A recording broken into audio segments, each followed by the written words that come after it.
Sometimes, the loudest heartbreaks leave no sound at all. In the heart of a city that never sleeps, one woman stood frozen, not by fear, but by the kind of silence that follows a soul-shattering truth. When Sarah Collins read the final message, from the man she thought she would marry, her world didn't explode. It unraveled. And in that unraveling, beneath the rain and the ruin, something extraordinary began to awaken. Morning arrived with harsh clarity, sunlight streaming through blinds Sarah hadn't bothered to close the night before. Her eyes felt raw, swollen, from hours of crying that had finally given way to the mercy of exhausted sleep around 3 a.m. For one blessed moment between sleep and wakefulness, everything was normal. Then reality crashed back, a wave of memory that left her gasping. David was gone. Her phone buzzed insistently on the nightstand. Sarah reached for it with leaden arms, squinting at the screen. 19 missed calls, 37 text messages. Most from her best friend, Lily, whose wedding she was supposed to be a bridesmaid in next month. Alongside David, the thought sent fresh pain spiraling through her chest. With trembling fingers, she opened Lily's most recent message. Sarah, I'm worried. Call me right now or I'm coming over with the spare key and a police officer. Sarah pressed the call button before Lily could make good on her threat. Her friend answered on the first ring. Jesus Christ, Sarah! I've been calling all night. Are you okay? What happened? Sarah opened her mouth to respond and found she couldn't form words.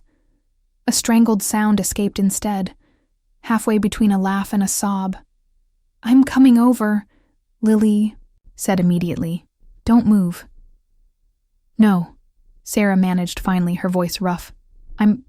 I'll be okay. David left. The words hung in the air, strange and surreal. He's gone, Lily. Silence stretched between them, filled with the weight of friendship and understanding. Then, Lily's voice, soft but steel-edged. That absolute bastard. Despite everything, Sarah felt her lips twitch toward what might someday become a smile. This was why she loved Lily Mitchell. No platitudes, no immediate rush to find silver linings. Just solidarity in the trenches of heartbreak. Do you want to talk about it? Lily asked after a moment. Sarah pushed herself upright, wincing as her body protested. She felt as though she'd been in a car accident, muscles aching, head pounding, a bone-deep fatigue that made even this small movement require conscious effort. Not yet, she admitted. I'm still processing. Okay, but I'm bringing over emergency supplies in 2 hours. Non-negotiable. You need fuel for whatever comes next, whether that's more crying or plotting his untimely demise. Lily. 2 hours, Sarah. And for the record, I always thought he was punching way above his weight class with you. After they hung up, Sarah forced herself into the shower. The hot water couldn't wash away the hollowness in her chest, but it did rinse away the salt tracks of yesterday's tears from her face. Small victories. She stood before the bathroom mirror, steam clouding the edges of her reflection. Without makeup, without the careful mask she'd constructed over years of being David's girlfriend, then fiancé, she looked younger, vulnerable, but also somehow more herself than she'd been in years. Sarah studied her own features as if seeing them for the first time. Hazel eyes that changed with her moods, currently the deep green of stormy seas. High cheekbones she'd inherited from her grandmother. The small scar at her temple from falling off a swing at age 8.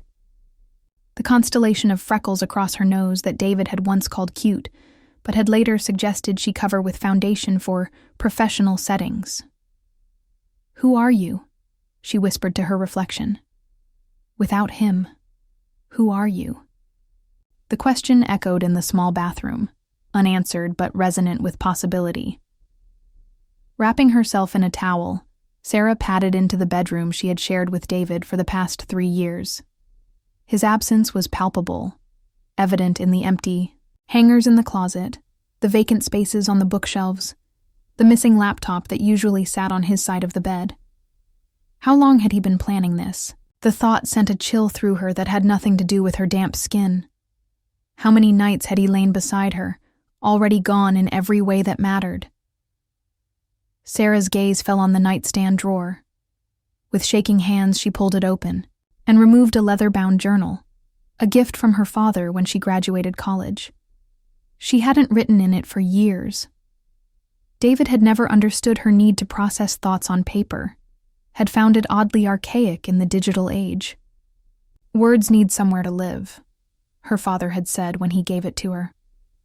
Some belong in the air, some on screens, but the ones that matter most, they need the permanence of paper. She ran her fingers over the embossed initials on the cover. SEC, Sarah Elizabeth Collins.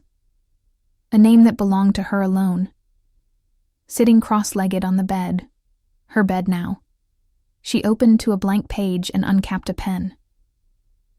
I don't know who I am without David, she wrote, the honesty of the statement both frightening and freeing. But I'm going to find out. The coffee shop on the corner of West 49th and 9th Avenue had been their place. Sarah and David had discovered Giovanni's during their second date, a rainy Sunday when they ducked inside more to escape a sudden downpour than for the promise of artisanal espresso.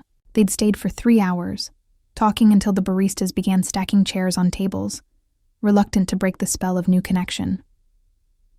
Now, 6 weeks after David's departure, Sarah stood across the street, watching patrons come and go through the steamy windows. Her heart hammered against her ribs, a physical protest against what her mind was attempting. You can do this, she muttered to herself, drawing curious glances from passing pedestrians. It's just coffee. But it wasn't just coffee, it was reclamation. The bell above the door jingled as Sarah pushed it open. The familiar scent enveloped her immediately.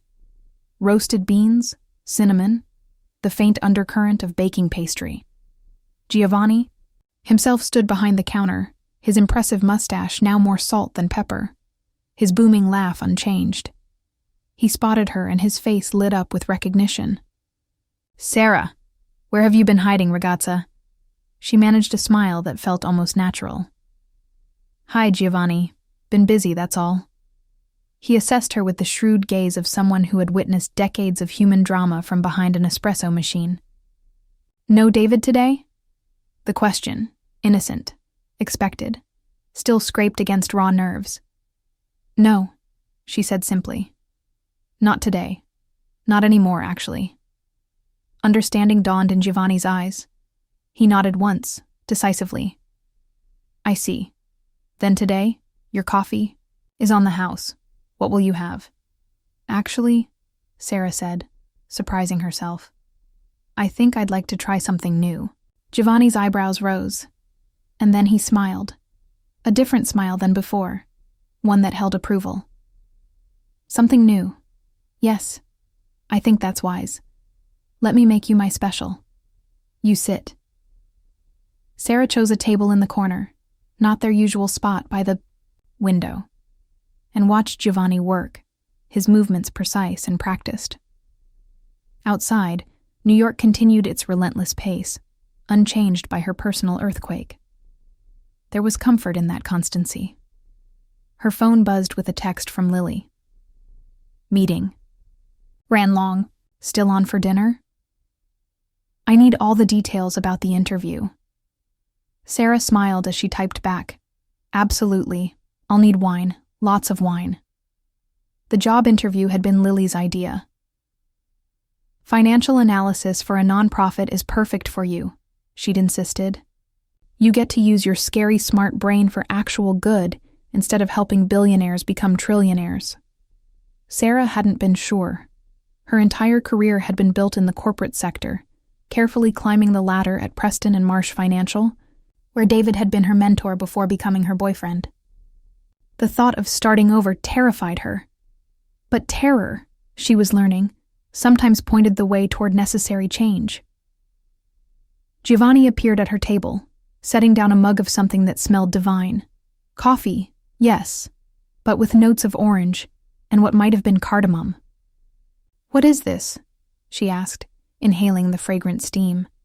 "It's called Nuovo Inizio," he said, eyes twinkling.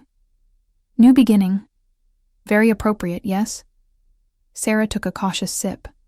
The flavors bloomed on her tongue, rich, complex, unexpected. "It's amazing," she said honestly. Giovanni nodded, satisfied. Sometimes, the most beautiful things come after great disruption, like forest after fire. He patted her shoulder gently. "You drink. I'll bring biscotti." Alone again, Sarah pulled out her notebook, a habit reclaimed in recent weeks. She wrote the date at the top of a fresh page and beneath it, Nuovo Inizio. Then she began to list everything about the interview, the nervous flutter in her stomach as she entered the Chelsea office of the Callaway Foundation, the immediate warmth of Miranda Callaway herself, the palpable sense of purpose that permeated the space. "They're fighting for financial literacy in underserved communities," she wrote. "The work matters in a way shuffling hedge fund portfolios never did. The position would mean a significant pay cut. Her designer wardrobe and luxury apartment would become casualties of such a choice. The thought should have terrified her, but instead, she felt an unfamiliar lightness. What good was a closet full of cashmere if your soul was threadbare? Would David even recognize me now? She murmured, then froze, startled by the unbidden thought. It was the first time she'd spoken his name aloud in weeks. The pain was still there, a dull ache rather than the initial searing agony, but something else accompanied it now. A growing awareness that perhaps the dissolution of their relationship had been necessary. A forest fire clearing dead growth. Giovanni returned with biscotti and caught her pensive expression. "You know," he said, setting down the plate, "my wife left me after 27 years of marriage." Sarah looked up, surprised both by the revelation and its timing. "It nearly destroyed me," he continued matter-of-factly. "I thought my life was over, but now, 15 years later, I can say, it was the best thing that ever happened to me." He gestured around the coffee shop. "I would never have opened Giovanni's if Angela hadn't left. I would still be an unhappy accountant in a bad marriage." "How did you—" Sarah hesitated, unsure how to frame the question burning in her heart. "How did you know who you were, afterward?" Giovanni considered this, tugging thoughtfully at his mustache. "I didn't know. I had to discover. Like finding a strange room in a house you thought you knew completely." His dark eyes were kind, but unflinching. "It takes time, ragazza, and courage. But the journey, it's worth everything." Sarah nodded, throat suddenly tight with emotion. "Now, eat," Giovanni commanded, his tone deliberately lighter. "Food helps with reconstruction." After he left, Sarah opened her phone and pulled up the email she'd been avoiding all day, the one from Miranda Callaway that had arrived an hour after her interview. Heart pounding, she finally opened it. "Dear Sarah, I'm delighted to offer you the position of Senior Financial Analyst with the Callaway Foundation." Her vision blurred with unexpected tears. Not of grief this time, but something else. Something that felt dangerously like hope. Sarah Collins took another sip of her Nuovo Inizio, let the unfamiliar flavors remind her that new could be beautiful, and began composing her acceptance email. "You're seriously getting rid of all of this?" Lily stood in the center of Sarah's bedroom, surrounded by piles of clothing sorted into categories: keep, donate, sell, and the largest, purge. Sarah nodded, holding up a silver sequined cocktail, dress that had cost more than her first month's rent in New York. "When am I ever going to wear this again?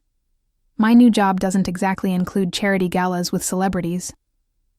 "But it's Versace," Lily protested, looking pained. "And it will make someone very happy at the consignment shop." Sarah added it to the sell pile with only a twinge of regret. Besides, I'm keeping the important things. She gestured to a significantly smaller stack that included her favorite worn-in jeans, buttery soft cashmere sweaters chosen for comfort rather than labels, and the vintage leather jacket her mother had given her for her 21st birthday. 3 months had passed since Sarah had accepted the position at the Callaway Foundation. 3 months of rapid, sometimes disorienting change. The corporate uniform of power suits and stilettos had given way to a wardrobe that prioritized functionality and authenticity. Her sleek updo had been replaced by a shoulder-length cut that curled freely around her face. Even her apartment was transforming, the minimalist aesthetic that David had preferred slowly yielding to color and texture and personal touches. It wasn't just external changes. Each day at the foundation reinforced the growing certainty that she had found work that aligned with who she was becoming, someone who measured success not by salary, but by impact. Lily flopped dramatically onto the bed, disturbing a carefully folded stack of silk blouses. I still can't believe you're downsizing to Brooklyn. Manhattan Sarah is dead, and I didn't even get to attend the funeral. Manhattan Sarah was spending 70% of her income on an apartment to impress people she didn't actually like, Sarah pointed out, rescuing the blouses. Brooklyn Sarah will be able to build savings and maybe even travel occasionally.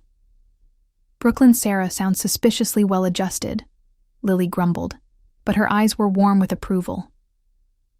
Next thing you know, you'll be doing yoga and composting. Sarah laughed. I draw the line at composting. They worked in companionable silence for a while, the rhythmic sorting creating its own meditative quality. Sarah found herself pausing occasionally over certain items. The scarf David had brought back from a business trip to Milan, the sweater she'd been wearing when he proposed. Each carried emotional weight beyond its physical presence. You don't have to get rid of everything that reminds you of him, Lily said softly, noticing her hesitation. It's okay to keep the pieces that still mean something to you.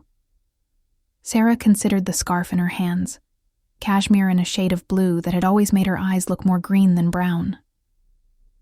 It's not about erasing him, she said slowly. It's about figuring out what's truly mine and what I was borrowing, because it fit who I thought I needed to be. Lily nodded, understanding in her expression. The archaeological dig of post-breakup identity. Exactly. Sarah placed the scarf in the donate pile, a decision that felt right. I'm excavating myself from the layers of relationship sediment. That's both profound and slightly gross, Lily observed, making them both laugh. Later, after Lily had left with promises to help with the actual move the following weekend, Sarah found herself drawn to the hall closet, the one storage space she had been avoiding. Taking a deep breath, she opened the door and knelt before a dusty storage box labeled simply, Before. Inside were artifacts from a life that sometimes felt like it belonged to someone else. College mementos, family photographs, notebooks filled with poetry and stories she'd written before practical concerns had channeled her creativity into spreadsheets and financial projections. Beneath a layer of old concert tickets and birthday cards, she found what she'd been unconsciously seeking: a worn leather portfolio. Sarah carried it reverently to the kitchen table and opened it with hands that trembled slightly. The sketches, inside, charcoal, pen and ink, watercolor, were from her art classes in college. Before financial security had seemed the responsible choice. Before David. Before she'd packed away certain dreams as childish things. She traced the lines of a cityscape drawn from the roof of her college dormitory, all soaring energy and movement. Her professor had praised her unique perspective, the way she captured not just the physical reality of the buildings, but their emotional resonance. I used to be brave, she whispered to the empty apartment. The realization wasn't self-pitying, but clarifying, a recognition of something essential that had been misplaced, but could perhaps be found again. On impulse, Sarah reached for her phone and opened the browser. Minutes later, she had registered for a weekend drawing class at the Brooklyn Art Center, just blocks from her soon-to-be new apartment. The decision sent a small thrill through her, part terror, part exhilaration. It felt like stepping off a cliff, unsure if she would fly or fall, but maybe that uncertainty was the point. Sarah carefully returned the portfolio to its box, but placed it in the keep pile rather than back in the closet. Some excavations revealed treasures worth bringing into the light. Brooklyn Heights in October was a revelation. Sarah wandered through the tree-lined streets, marveling at the riot of amber and crimson foliage against the backdrop of brownstones.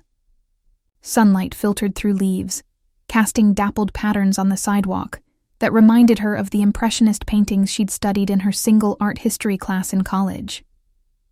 She had been living in her new apartment for exactly 3 weeks.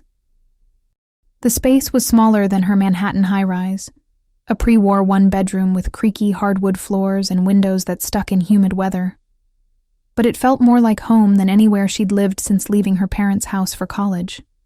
Sarah paused at the entrance to the Brooklyn Heights promenade, struck by the postcard-perfect view of Manhattan across the East River. The skyline, a jagged silhouette of ambition and possibility, seemed both intimately familiar and strangely distant from this new vantage point. Quite a perspective shift, isn't it? Sarah turned to find a man about her age standing nearby, his attention also focused on the vista before them. He had the relaxed confidence of someone comfortable in his own skin. Curly dark hair, slightly windblown, glasses with tortoiseshell frames, a worn leather messenger bag slung across his chest. "I'm sorry," she said, not sure if he was speaking to her. He gestured toward Manhattan. "The view from here makes you see things differently. I've lived in Brooklyn my whole life, and it still gets me every time." Something in his unpretentious enthusiasm made Sarah smile. "I just moved here from there," she said, pointing across the water. "It's adjustment." "Ah, a Manhattan refugee," he said with a playful grin that created a dimple in his left cheek. "We get a lot of those. I'm Eli, by the way.